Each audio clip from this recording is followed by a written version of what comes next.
Dans l'épisode d'aujourd'hui, nous explorons 5 attaques horrifiantes dans des zoos, d'un agent d'entretien qui a enfreint le protocole pour aider ses collègues, à un entrepreneur qui a pris un raccourci fatal. Mais d'abord, commençons par la première histoire où le dévouement d'un homme à son travail lui a coûté tout. C'était le 14 août 2015 et le zoo de Denver au Colorado se terminait après une autre journée estivale bien remplie. L'immense installation de 80 acres, abritant plus de 4000 animaux, bourdonnait de l'efficacité tranquille des opérations du soir alors que le personnel préparait les expositions pour la nuit. Dans la section Pays des ours, l'immense enclos des grizzlies restait silencieux, à l'exception des grognements occasionnels de Bruno, le grizzly mâle de 600 livres du zoo. Miguel Santos faisait partie de l'équipe de maintenance du zoo de Denver depuis 3 ans, s'étant forgé une réputation de travailleur le plus fiable de l'équipe.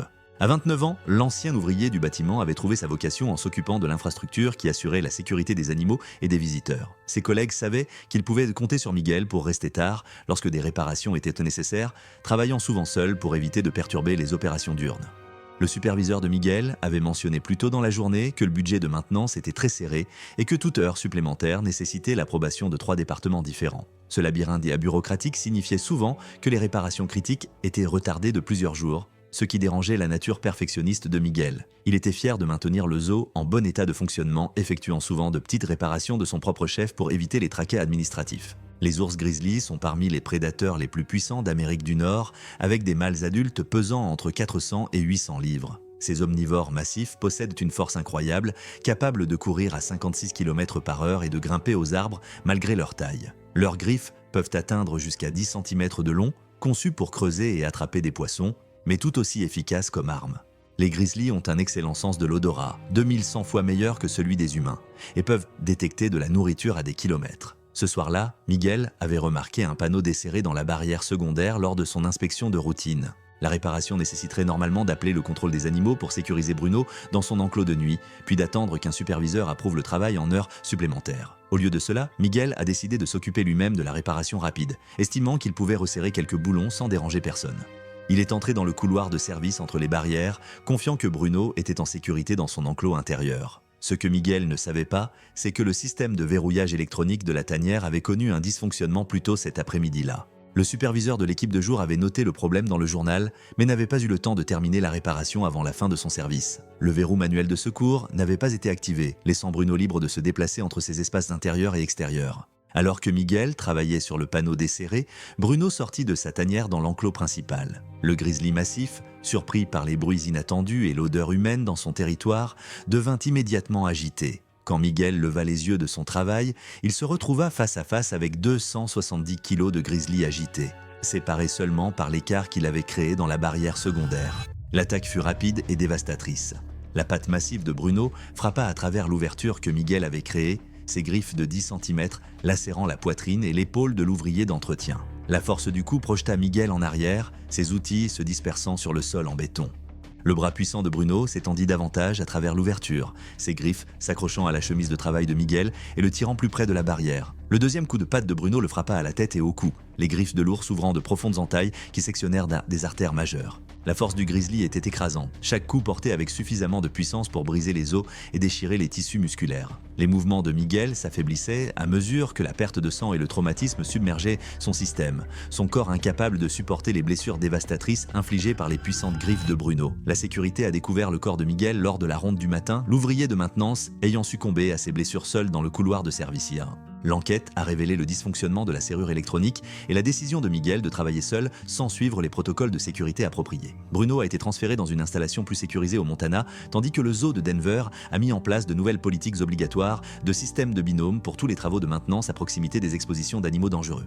Cependant, les travailleurs de maintenance n'étaient pas les seuls employés du zoo à faire face à des rencontres mortelles avec les animaux dont ils s'occupaient. À travers le pays, à New York, la confiance excessive d'un étudiant vétérinaire prometteur conduirait à une erreur fatale avec l'un des prédateurs les plus dangereux du monde. C'était le 3 juin 2016 et l'établissement médical vétérinaire du zoo du Bronx bourdonnait du chaos contrôlé d'un après-midi chargé. La clinique ultramoderne, cachée à la vue du public derrière les principales expositions, servait de centre de soins primaires pour plus de 6000 animaux répartis sur les 265 acres du zoo. Dans la zone de traitement des grands félins, l'équipement spécialisé et les zones de contention renforcées représentaient le summum de la médecine vétérinaire, conçue pour manipuler en toute sécurité certains des prédateurs les plus dangereux du monde. Jessica Martinez était une étudiante en 3e année de médecine vétérinaire à l'université Cornell, effectuant son stage d'été dans l'un des programmes de médico-zoologiques les plus prestigieux du pays. À 23 ans, elle s'était déjà distinguée comme l'une des étudiantes les plus brillantes de sa classe, avec une aptitude particulière pour la médecine des grands animaux et le soin des espèces exotiques. Ses professeurs l'avaient recommandée pour le programme compétitif du Zoo du Bronx, notant sa performance académique exceptionnelle et sa confiance naturelle avec les animaux. Jessica travaillait au zoo depuis 6 semaines, assistant à des dizaines de procédures allant des contrôles de santé de routine aux chirurgies complexes. Elle s'était fait une réputation parmi le personnel pour son envie d'apprendre et sa volonté de s'attaquer à des cas difficiles. Elle s'intéressait particulièrement à la collection de grands félins du zoo, et elle avait assisté à plusieurs procédures impliquant la vieille tigresse de Sibérie de l'établissement, Katia. Les tigres de Sibérie sont la plus grande sous-espèce de félins vivants, les femelles adultes pesant entre 240 et 400 livres. Ces prédateurs de pointe possèdent une force incroyable, capable d'abattre des proies bien plus grandes qu'eux grâce à une combinaison de furtivité, de vitesse et de puissance brute. Leurs canines peuvent atteindre jusqu'à 3 pouces de long, conçues pour infliger une morsure mortelle au cou ou à la gorge de leur victime. Même sous sédation, les tigres conservent de nombreux réflexes et peuvent devenir extrêmement dangereux si l'anesthésie se dissipe de manière inattendue. Leurs membres puissants et leurs griffes acérées comme des rasoirs leur permettent d'infliger des blessures mortelles d'un seul coup. Cet après-midi-là, Jessica aidait à l'examen de santé de routine de Katia, une procédure que la tigresse de 15 ans subissait tous les 6 mois pour surveiller ses articulations vieillissantes et son état général. Le tigre avait été sédaté avec succès et déplacé dans la salle d'examen spécialisée pour grands félins de l'établissement médical où l'équipe vétérinaire a effectué son évaluation approfondie. La procédure s'était déroulée sans problème, Katia montrant de bons signes vitaux et aucune préoccupation de santé immédiate. À la fin de l'examen, Katia a été déplacée vers une zone de récupération adjacente à la salle de traitement principale où elle resterait sous observation jusqu'à ce que la sédation se dissipe complètement. Jessica s'est portée volontaire pour surveiller la récupération du tigre, une tâche de routine qui impliquait de vérifier les signes vitaux et de s'assurer que l'animal restait stable pendant que l'anesthésie se métabolisait. Pendant sa période d'observation, Jessica a remarqué que Katia semblait inhabituellement agitée dans sa zone de repos, changeant fréquemment de position et montrant des signes d'inconfort. Inquiète que le tigre puisse éprouver des complications dues à la sédation, Jessica a décidé de se rendre dans la salle de préparation adjacente pour examiner de plus près l'état de l'animal. Elle pensait que Katia était encore fortement sédatée et ne représentait pas de menace immédiate. Ce que Jessica n'a pas vérifié, c'est que la porte de connexion entre la zone de maintien et la salle de préparation était correctement sécurisée. Le mécanisme de verrouillage électronique, conçu avec plusieurs redondances pour la sécurité, avait subi un léger dysfonctionnement qui laissait la porte partiellement non sécurisée. Le verrou manuel de secours n'avait pas été engagé pendant le processus de transfert de routine. La sédation s'était métabolisée plus rapidement que prévu et Katia était pleinement alerte lorsque le mécanisme de la porte a cédé sous la pression de son mouvement. La tigresse, confuse et sur la défensive dans cet environnement médical inconnu, s'est retrouvée face à face avec Jessica dans la salle de préparation confinée. Les instincts prédateurs de Katia, réprimés mais non éliminés par des années de captivité, ont pris le dessus complètement.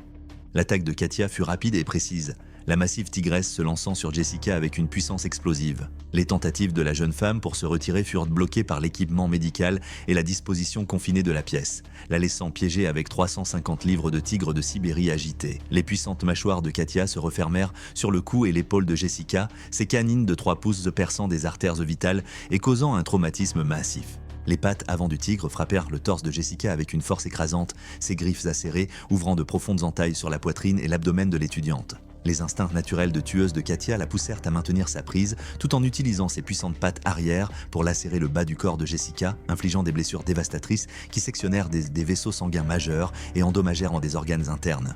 Les luttes de Jessica s'affaiblissaient à mesure que la perte de sang et le traumatisme submergeaient son système, son corps incapable de supporter les blessures massives infligées par l'attaque de Katia. La tigresse a poursuivi son assaut jusqu'à ce que les mouvements de Jessica cessent. Ses instincts de prédatrice satisfaits que la menace perçue ait été éliminée. L'équipe vétérinaire a découvert la situation lorsque Jessica n'a pas répondu aux appels radio, trouvant son corps sans vie dans la salle de préparation avec Katia se tenant protectrice à proximité. Le tigre a été tranquillement endormi sans autre incident, mais Jessica avait succombé à ses blessures quelques minutes après l'attaque. L'enquête a révélé un dysfonctionnement de la porte et le non-respect par Jessica du protocole en entrant seule dans la salle de préparation. L'incident a conduit à une refonte complète des procédures de surveillance de la sédation du zoo et à la mise en place obligatoire d'un système de binôme pour toutes les observations de récupération des grands félins. Pourtant, les étudiants en médecine vétérinaire n'étaient pas les seuls employés du zoo à rencontrer des situations mortelles lors de leurs tâches routinières. Sur la côte opposée, en Californie, le dévouement d'un gardien de nuit à la protection des animaux l'a conduit à une confrontation fatale avec l'un des prédateurs les plus efficaces de la nature.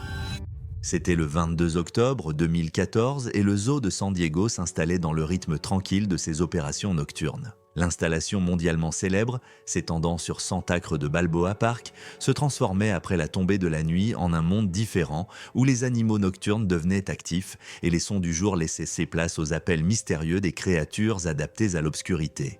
Le sentier des grands félins, l'une des attractions les plus populaires du zoo, prenait un caractère entièrement différent la nuit alors que la collection de prédateurs de pointe de l'établissement commençait ses activités nocturnes. Robert Martinez, connu de tous sous le nom de Bobby, travaillait à la sécurité de nuit au zoo de San Diego depuis 2 ans. L'ancien officier de police militaire de 34 ans avait trouvé le travail parfait pour sa situation familiale avec des horaires réguliers qui lui permettaient d'être à la maison pendant la journée avec ses 2 jeunes enfants pendant que sa femme travaillait ses gardes d'infirmière à l'hôpital local. Bobby était fier de ses rondes minutieuses et n'avait jamais connu d'incident de sécurité pendant son mandat au zoo. Le passé militaire de Bobby lui avait inculqué un profond sens des responsabilités et une attention aux détails qui faisèrent de lui un agent de sécurité exemplaire. Il connaissait chaque recoin du zoo et avait noué des relations avec de nombreux membres du personnel de soins aux animaux de nuit. Ses collègues appréciaient sa fiabilité et son souci sincère du bien-être des animaux, notant souvent comment il s'attardait aux expositions pour observer les comportements nocturnes que la plupart des gens ne voyaient jamais. Les lions de montagne, également connus sous le nom de couguar ou puma, sont la 2e plus grande espèce de félin d'Amérique du Nord, les mâles adultes pesant entre 115 et 220 livres. Ces prédateurs solitaires sont incroyablement athlétiques, capables de sauter 40 pieds horizontalement et 15 pieds verticalement à partir d'une position debout. Leurs puissantes pattes arrière et leurs colonnes vertébrales flexibles en font des grimpeurs et des sauteurs exceptionnels, tandis que leurs griffes rétractiles offrent une excellente adhérence sur diverses surfaces. Les pumas sont des prédateurs embusqués avec une excellente vision nocturne, conçue pour chasser dans des conditions de faible luminosité. Leur force de morsure dépasse 400 livres par pouce carré, et ils tuent généralement leur proie en infligeant une morsure écrasante au cou ou au crâne. Pendant sa ronde à 2 heures du matin, Bobby a entendu des sons inhabituels provenant de l'enclos du puma alors qu'il passait près du sentier des grands félins. Le puma mâle de l'installation Cisco arpentait frénétiquement le périmètre de l'enclos, vocalisant d'une manière que Bobby n'avait jamais entendue auparavant. Le comportement du félin était clairement agité, et l'expérience de Bobby avec les animaux lui disait que quelque chose n'allait pas. Inquiet que Cisco puisse vivre une urgence médicale ou réagir à une menace invisible, Bobby décida d'enquêter davantage. Il utilisa sa clé principale pour accéder à la zone des gardiens derrière l'enclos, prévoyant d'avoir une meilleure vue de l'état du puma et d'appeler l'équipe vétérinaire si nécessaire. La véritable préoccupation de Bobby pour le bien-être des animaux a surpassé sa prudence habituelle à entrer seul dans des zones restreintes. Ce que Bobby ne réalisait pas, c'est que l'agitation de Cisco était causée par le bruit des travaux de construction d'un projet de rénovation d'exposition à proximité qui s'était prolongé tard dans la soirée. Les sons et vibrations inconnus avaient déclenché les instincts territoriaux du puma, le rendant hyper vigilant et défensif envers son environnement. Le félin était déjà dans un état d'alerte accru lorsque Bobby est entré dans la zone des gardiens. Lorsque le faisceau de la lampe de poche de Bobby a balayé l'exposition pour localiser Cisco, la lumière vive a frappé le puma directement dans les yeux. L'illumination soudaine combinée à la présence inattendue de Bobby, dans ce que le chat considérait comme son territoire, a déclenché la réponse prédatrice de Cisco. Le puma a interprété la lumière et la présence humaine comme une menace directe, nécessitant une action immédiate.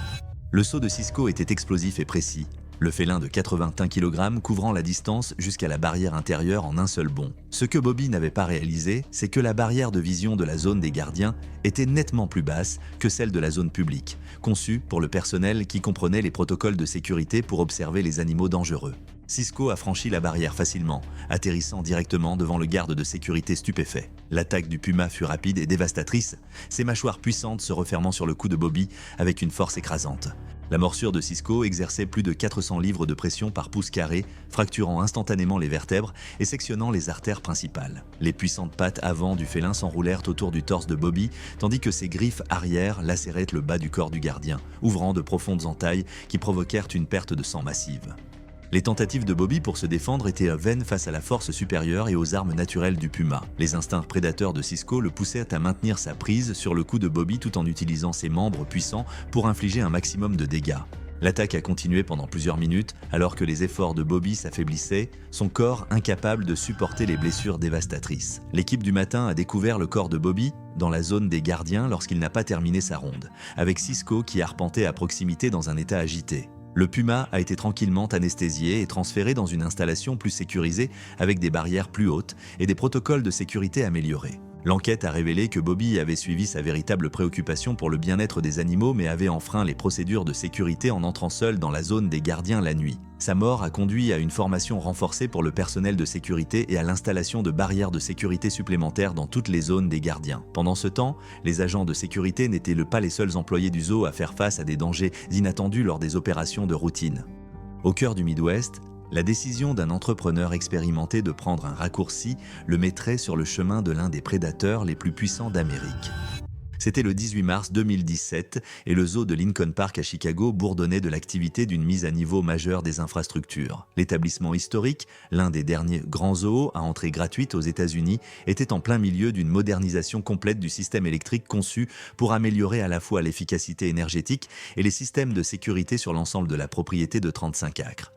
Les équipes de construction travaillaient depuis des semaines pour installer de nouveaux systèmes d'éclairage et d'alimentation tout en maintenant les opérations normales du zoo et en minimisant les perturbations pour les animaux. Danny Kowalski était entrepreneur en électricité depuis 15 ans, se bâtissant une réputation pour son travail efficace et l'achèvement fiable des projets. À 41 ans, le natif de Chicago avait travaillé sur tout, des maisons résidentielles aux grands bâtiments commerciaux, mais le projet du zoo représentait quelque chose de spécial, une chance de contribuer à une institution qui faisait partie de ses souvenirs d'enfance. Danny travaillait au Lincoln Park Zoo depuis 2 semaines et avait développé une familiarité avec la disposition des lieux qui le rendait confiant pour naviguer dans le réseau complexe des zones de service et des couloirs de maintenance. La réputation de Danny pour son éthique de travail était légendaire parmi ses pairs, connu pour trouver des solutions créatives à des défis électriques complexes et toujours respecter ses délais. Son superviseur avait loué sa capacité à travailler efficacement tout en maintenant les normes de sécurité les plus élevées, une compétence cruciale lorsqu'on travaille autour d'animaux dangereux et d'opérations sensibles du zoo.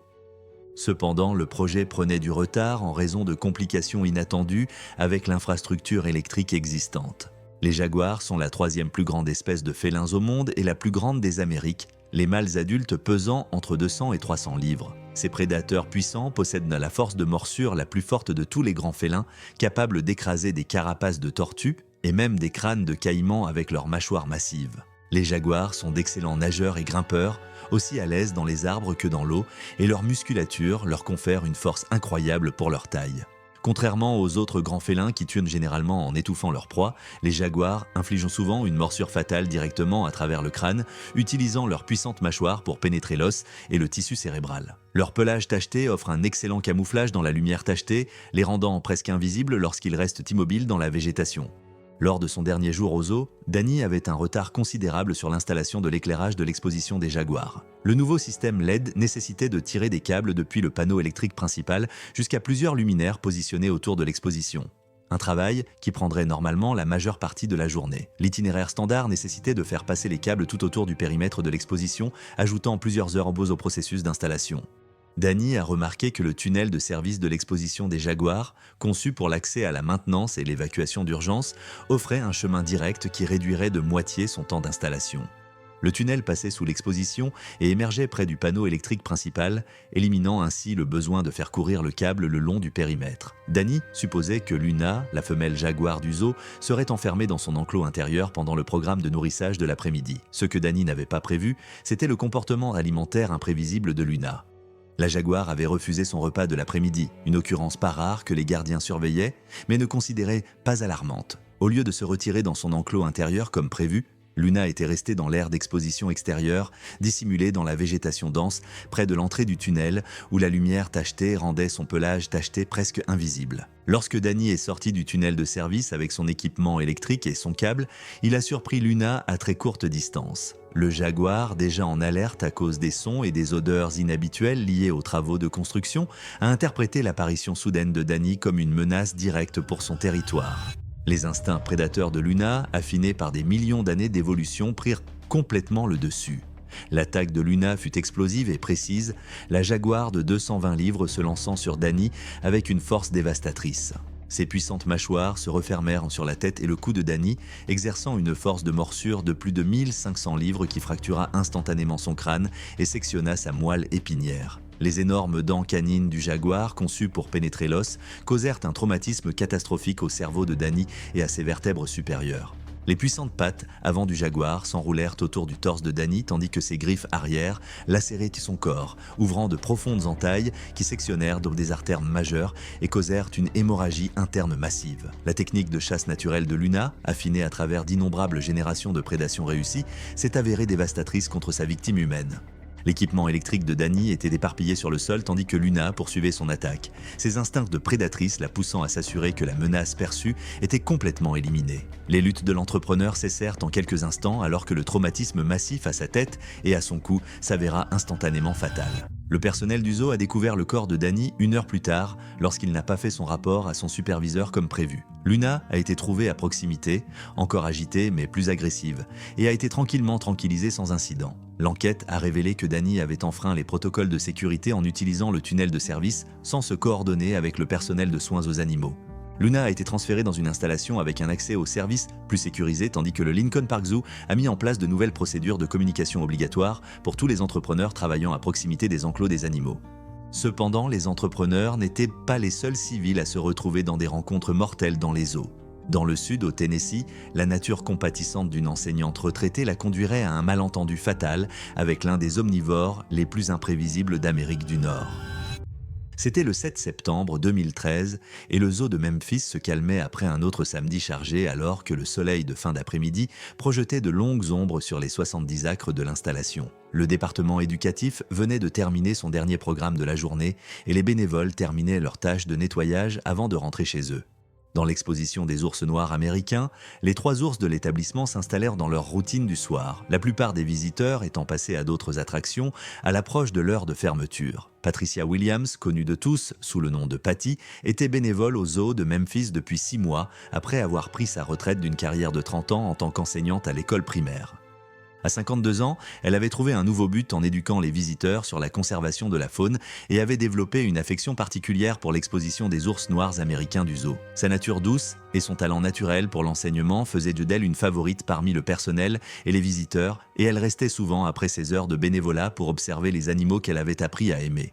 Patty avait développé une routine non officielle consistant à passer du temps à l'exposition des ours après ses tâches éducatives, trouvant la paix en observant les comportements naturels des ours lorsque la foule se dispersait. Elle avait donné à chaque ours un surnom et pouvait les identifier par leurs caractéristiques et personnalités individuelles. Son préféré était un grand mâle qu'elle appelait Gentle Ben, en raison de son comportement calme lors des démonstrations de nourrissage et de son apparente aisance avec les humains. Les ours noirs américains sont l'espèce d'ours la plus commune en Amérique du Nord, les mâles adultes pesant entre 250 et 400 livres. Malgré leur nom, les ours noirs peuvent varier en couleur du noir au brun, cannelle ou même blond selon leur emplacement géographique et leur génétique individuelle. Ces omnivores possèdent une force incroyable, capable de courir à 50 km/h et de grimper aux arbres avec une agilité surprenante malgré leur taille. Les ours noirs ont une excellente mémoire et des capacités de résolution de problèmes, mais ils restent des animaux sauvages avec des tempéraments imprévisibles. Leurs griffes, conçues pour creuser et grimper, peuvent atteindre jusqu'à 10 cm de long et sont capables d'infliger des blessures graves.